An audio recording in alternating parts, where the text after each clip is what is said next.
Honnêtement, aujourd'hui, les sujets en vrai qu'on peut dire un peu plus buzzword sont quand même finance. Finance et IA. IA s'essouffle un peu, mais dans tous les cas, ce sera toujours trop intéressant.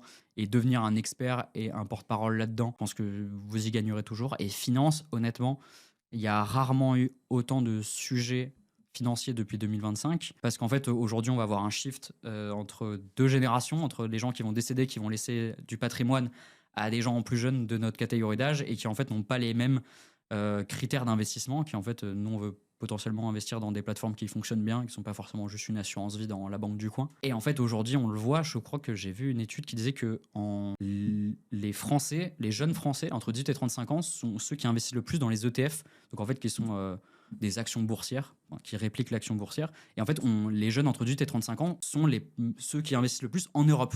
Et on sent qu'il y a une vraie traction des jeunes de comment j'ai de l'argent, pas beaucoup parce que l'inflation tape un peu tout le monde, mais en fait comment j'arrive à le mieux l'investir, comprendre comment fonctionne tout ça. Et en fait on le voit avec une chaîne YouTube comme Finari qui a explosé parce qu'en fait il parle de finance.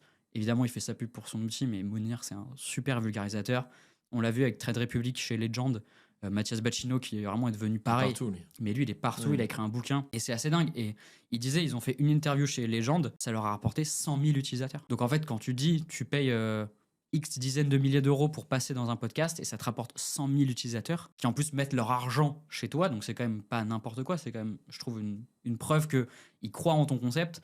Bah en fait ça montre que la finance est très très importante aujourd'hui.